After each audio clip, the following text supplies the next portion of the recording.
आज मैं बहुत ही अलग और एक स्पिरिचुअल मूवी लेके आई हूँ, द फाउंटेन, जो 2006 में रिलीज हुई थी। मूवी के कलाकार है ह्यू जैकमैन और रेचल वीज। मूवी में 3 अलग अलग दुनिया दिखाई गई है और इनकी कहानी एक साथ एक ही समय पे चल रही है। दोस्तों, ये मूवी एक मास्टरपीस है एंड आई रियली रिकमेंड आप सबको ये मूवी देखनी ही चाहिए। लेकिन मैं पूरी कोशिश करूंगी इसे समझाने की, और आपको ये एक्सप्लेनेशन देखने से पहले मूवी देखना जरूरी है, वरना आप बहुत ही कंफ्यूज होंगे। सो मूवी की पहली दुनिया है 16वें दशक की, जहाँ पे इजाबेल स्पेन की क्वीन है। इसका वफादार सेनापति रहता है टॉमस। क्वीन को कुछ समय पहले ट्री ऑफ लाइफ का पता चला था, जिसका वो उपयोग करके स्पेन के लोगों की वो मदद करना चाहती थी।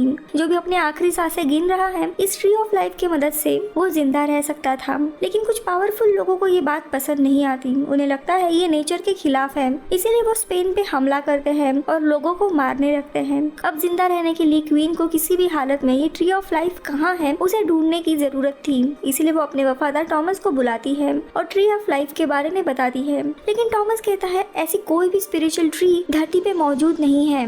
तो क्वीन उसे कहती है कि भूलो मत, ईडन गार्डन में 2 फॉरबिडन ट्रीज थे। पहला ट्री था tree of knowledge of good and evil और दूसरा ट्री था ट्री ऑफ लाइफ। इंसानों को इन दोनों भी पेड़ से फल खाने की अनुमति नहीं थी, क्योंकि उसके फल सिर्फ ईश्वर के लिए ही थे। लेकिन इंसान ने फिर भी ट्री ऑफ नॉलेज के फल का सेवन किया था, जिससे हमें यानी इंसानों को काफी सारी चीजें, भलाई बुराई, इसके बारे में पता चला। हमारे पास ऐसा नॉलेज आया जो सिर्फ ईश्वर के पास ही होता है। अगर इंसान ट्री ऑफ लाइफ के फल खाते तो शायद हमेशा के लिए हम जिंदा रहते, ईश्वर की तरह। अब इसी डर से ईश्वर ने ट्री ऑफ लाइफ को कहीं पे छुपा दिया और उसकी रक्षा करने के लिए पहरेदार लगा दिए, ताकि इंसान इस पेड़ तक पहुँचे ना। अब क्वीन को उस पेड़ की जरूरत थी अपने राज्य को बचाने के लिए। टॉमस को वो एक सीक्रेट नक्शा दिखाती है जहाँ पे ये पेड़ होने की आशंका थी। टॉमस को वहाँ पे जाके पेड़ के रस का सेवन करना था, और इसी काम के लिए क्वीन उसे अपनी रिंग देती है एज अ प्रॉमिस कि अगर वो कामयाब होके लौटा तो वो दोनों भी हमेशा के लिए एक होंगे, अमर रहेंगे। टॉमस और उसके लोग निकल पड़ते हैं जंगल में वो खुफिया नक्शा लेके, लेकिन काफी दिनों तक उन्हें वो जगह नहीं मिलती। इसीलिए निराश होके टॉमस के लोग उसे धोखा देते हैं और उसे मारने की कोशिश करते हैं।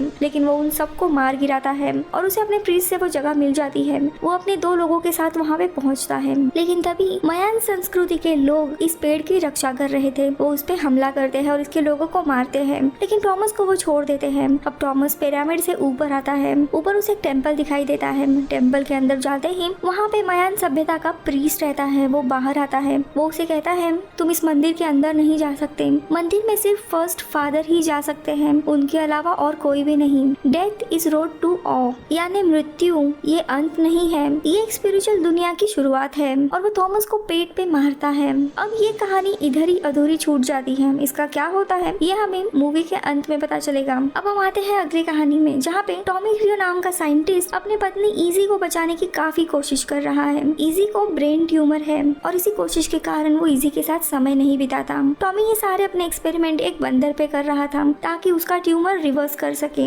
लेकिन सारे एक्सपेरिमेंट फेल हुए थे। तभी मौसम की पहली बर्फ गिरती है और इजी उसके ऑफिस में आती है ताकि बाहर घूमने जाए, लेकिन वो उसे फटकारता है, जिससे इजी वहाँ से निकल जाती है। जब वो निराश होकर बैठा हुआ था तभी उसकी नजर ऊपर जाती है। छत पे काफी बर्फ गिरा था और तभी उसे याद आता है कि उनके पास एक पुराने पेड़ की एक जड़ है। वो एक मिरेकल जड़ थी, इसीलिए वो उसका सीरम बनाता है और उस बंदर के ब्रेन में इंजेक्ट करता है। ये बहुत बड़ी सर्जरी थी। अब इसका परिणाम ये होता है कि सर्जरी के कुछ घंटों के बाद ही उस बंदर के सर पे जो घाव था वो पूरी तरीके से ठीक होता है और उसे बाल भी आने लगते हैं, जो कि किसी मिरेकल से कम नहीं था। सारे डॉक्टर्स और साइंटिस्ट खुश हो जाते हैं इस डिस्कवरी से, और वो पूरी तरीके से ठीक हो रहा था। लेकिन उसका ट्यूमर वैसे के वैसा ही था, जिससे टॉमी बहुत ही फ्रस्ट्रेटेड एंड निराश हो जाता है, क्योंकि उसके पास समय कम था। जो भी समय था वो लैब में बिताता था, क्योंकि उसे अपने पत्नी को बचाना था इस बीमारी से। वो एक आखिरी होप में था कि उसकी लास्ट स्टेज में कैसे भी वो इजी को बचाए। उस रात जब वो घर आता है तब इजी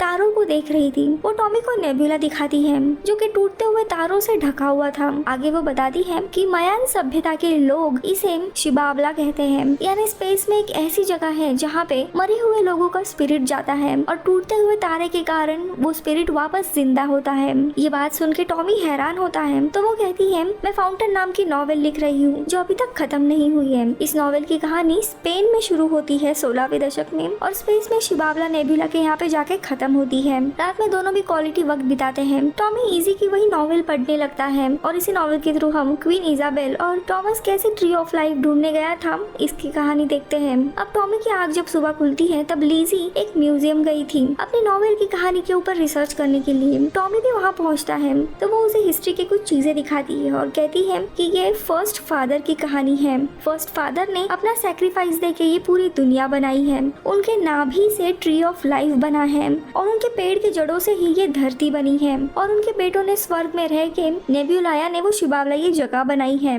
फर्स्ट फादर इनकी कहानी से इसी को एक रिलीफ मिला था। उसे एक सेंस ऑफ रियलाइजेशन हुआ था कि मृत्यु से इंसान इस मटेरियल वर्ल्ड से निकल जाता है लेकिन स्पिरिचुअल वर्ल्ड में उसकी शुरुआत होती है। जैसे फर्स्ट फादर ने अपना सैक्रिफाइस देके पेड़ बनाया था, ये धरती बनी थी, यानी इन पेड़ और पौधों से आज भी वो जिंदा है। भले ही उनका शरीर उनके पास नहीं है लेकिन उनकी आत्मा अभी भी इस पूरे धरती पे है। यानी मृत्यु ये एक तरह का क्रिएशन है। यही बात वो टॉमी को समझाने की कोशिश कर रही थी कि मुझे जाने दो, भले मैं तुम्हारे सामने इस शरीर में नहीं रहूंगी लेकिन मैं हमेशा तुम्हारे साथ रहूंगी। इसी बात के दौरान वो बेहोश हो जाती है। अब हॉस्पिटल में उसे जब होश आता है तब वो टॉमी को कहती है कि मेरे नॉवेल का आखिरी चैप्टर बचा है जो कि तुम्हें खत्म करना होगा। टॉमी को पता था नॉवेल का अंत यानी इजी की कहानी का अंत, इजी का अंत, इसीलिए वो गुस्से में मना कर देता है। अगले ही दिन इजी के दिल की धड़कनें कम होने लगी है। तभी टॉमी की एक कलीग वहाँ पे आती है और वो बताती है कि तुम्हारा जो एक्सपेरिमेंट था वो कामयाब हुआ है। उस बंदर का ब्रेन ट्यूमर अभी कम हो रहा है। वो इजी को ये बताने के लिए जाता है लेकिन इजी ये दुनिया छोड़ के चली गई थी।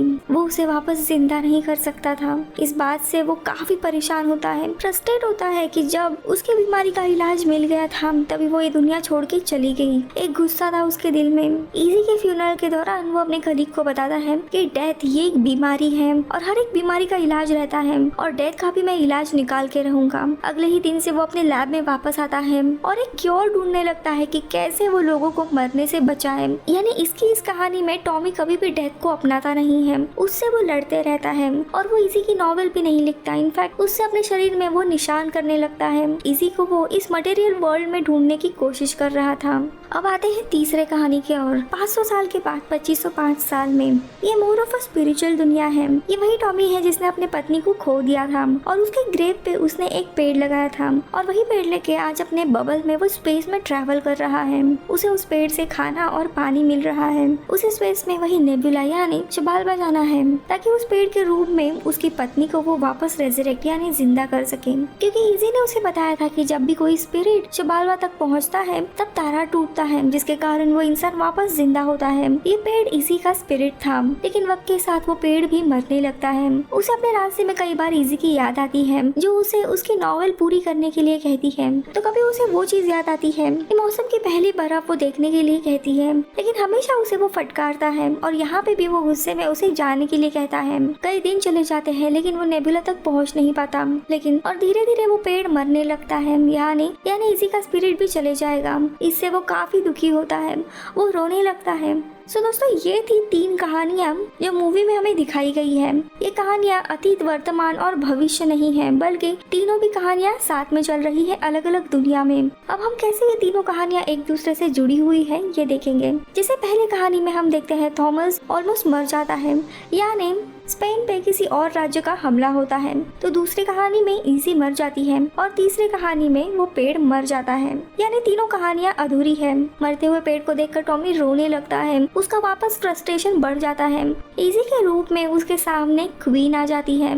रोते हुए वो उसके पास जाता है। क्वीन उसे पूछती है कि क्या तुम स्पेन को गुलामी से मुक्त करके मुझे दोगे? तो वो रोते हुए उसे कहता है कि नहीं, मुझे नहीं पता कैसे करना है। वो कहती है तुम्हें पता है और तुम करके दिखाओ। तभी इजी का रूप उसके सामने आता है। वो भी कहती है कि हाँ तुम्हें पता है और तुम्हें करना ही होगा। और फाइनली टॉमी को रियलाइज होता है कि उसे क्या करना है। थ्रू आउट मूवी में टॉमी डेथ को हेट करता है, उसे अपनाता नहीं है, उसे मृत्यु से डरना नहीं है, उससे भागना नहीं है। और वो इजी को कहता है कि हाँ अब मुझे पता चला है मुझे क्या करना है, मैं मरने वाला हूँ। और इजी भी रोते हुए कहती है कि हाँ इसके बाद हम दोनों हमेशा साथ रहेंगे। टॉमी इन तीनों दुनिया से खुद को मुक्त कराता है। इसी इसीलिए वो पेड़ पे चढ़ता है और अपने बबल से बाहर आता है क्योंकि उसने डेथ को स्वीकार लिया था। वो एक साधना के मुद्रा में यानी मेडिटेशन स्टेट में बैठता है क्योंकि उसे इसी के नॉवेल का भी आखिरी चैप्टर लिखना था जिससे कि सारी कहानी खत्म हो सकती है। और वो कहानी लिखना शुरू करता है और वैसे ही हम 16वीं सदी में वापस जाते हैं जहाँ पे मायन प्रीस्ट थॉमस को मारने ही वाला था, लेकिन तभी उसके सामने मेडिटेशन स्टेट में बैठा हुआ टॉम प्रकट होता है। वो प्रीस्ट उसके सामने झुकता है और कहता है कि मुझे माफ कीजिए फर्स्ट फादर, मैंने आपके दूसरे रूप को पहचाना नहीं। यानी कि यहाँ पे पहले प्रीस्ट थॉमस को जाने नहीं देता। वो कहता है कि सिर्फ फर्स्ट फादर ही अंदर जा सकते हैं क्योंकि तभी थॉमस अपने स्वार्थ के लिए यानी अपने क्वीन के लिए वो पेड़ का उपयोग करना चाह रहा था। गुड एंड इविल इस स्टेट में था इसीलिए उसे अंदर जाने नहीं मिलता। लेकिन जब तीसरे दुनिया में टॉम खुद की मौत को अपनाता है तभी वो फर्स्ट फादर बनता है और उसी के रूप में वो प्रीस्ट के सामने आता है। प्रीस्ट उसके सामने झुक जाता है, इसीलिए मयान प्रीस्ट खुद का गला थॉमस को ऑफर करता है इस गार्डन में प्रवेश करने के लिए। थॉमस उसका गला काटता है और वो अंदर जाता है। उसे सामने वो खूबसूरत पेड़ मिलता है, पेड़ से निकलता हुआ रस वो पीता है और ये काम पूरा हुआ इसीलिए क्वीन ने दी हुई अंगूठी वो पहनने के लिए जाता है, लेकिन वो पहन नहीं पाता। वो गिर जाता है और उसके शरीर के अंदर से अचानक से पेड़ पौधे निकल आते हैं और वो उसी गार्डन का एक हिस्सा बन जाता है। जैसे कि फर्स्ट फादर की कहानी में उन्होंने अपना सैक्रिफाइस दिया था वैसे ही यहाँ पे टॉमस अपना सैक्रिफाइस देके मर जाता है। इसी तरह मेडिटेट करता हुआ टॉम इस नॉवेल का अंत करता है यानी उसका काम पूरा हुआ था, इसीलिए वो अंगूठी वापस पहनता है और वो नेबुला में खींचा चला जाता है। बहुत बड़ा विस्फोट होता है। इसी का पेड़ जो मर गया था उसे हम वापस जिंदा होते हुए देखते हैं। अगली शॉट में हम मरने के पहले की लिज़ी देखते हैं जो इस पेड़ का बीज निकालती है। वो एक पेड़ से सीड निकालती है और टॉम को देते हुए कहती है कि मेरे ग्रेव पे इसका पेड़ लगाना, इससे मैं हमेशा तुम्हारे साथ रहूंगी, हमेशा जिंदा रहूंगी। और मूवी यहीं पे खत्म होती है। तो मूवी एग्जैक्टली क्या कहना चाहती है? 16वीं दशक की कहानी क्या सच में थी? यह लीजी के नॉवेल का एक हिस्सा थी? यह आखिरी जो दुनिया थी नेबुला की दुनिया, क्या वो टॉमी का मेंटल स्टेट दर्शाती थी? सो दोस्तों ये तीनों भी कहानियां सच थी या नहीं, इससे ज्यादा इम्पोर्टेंट ये है कि ये तीनों भी कहानियां क्या कहना चाहती है। जैसे टॉम के एक फैसले ने तीनों भी दुनिया को बदल दिया था। वो जब खुद के और पत्नी के मौत को अपनाता है तभी तीनों भी कहानियों से वो आजाद हो जाता है। यानी मृत्यु डेथ ये एक तरह की कुदरत की रचना है। हम सब इस दुनिया से एक न एक दिन जाने वाले हैं। जब हम इस दुनिया से मुक्त होंगे तभी हम एक इटर्नल लाइफ यानी अनंत जीवन में प्रवेश करेंगे। हमारी आत्मा अमर है और हमारा शरीर आत्मा के लिए जेल के बराबर है जो उसे बंधन में रखता है। इंसान इस दुनिया में कभी भी अमर नहीं रह सकता। जितनी जल्दी हम इस बात को समझेंगे उतनी जल्दी ही हमें ब्लीस मिलेगा। जब तक टॉम खुद को अपनाता नहीं है तब तक तीनों कहानियां अधूरी रहती है, लेकिन आखिरी में वो अपनी डेथ अपने पत्नी की डेथ अपनाता है तभी तीनों भी कहानियां पूरी होती है। यानी फर्स्ट कहानी में वो सैक्रिफाइस दे के अमर बनता है। दूसरी कहानी में जब वो नेबुला में जाता है तभी लिज़ी को वो सीड मिलता है जो टॉम उसकी ग्रेव पे लगाता है और इसी तरह तीसरी कहानी में भी टॉम आजाद हो जाता है। आई होप मैंने कहानी का सारांश बताने की कोशिश की है, लेकिन दोस्तों इस मूवी को जरूर देखिए क्योंकि इसका साउंड ट्रैक इतना माइंड ब्लोइंग है ना, आपको वो अलग ही दुनिया में लेके जाएगा। I swear. मैं मिलूंगी आपसे अगले वीडियो में, तब तक के लिए बाय बाय।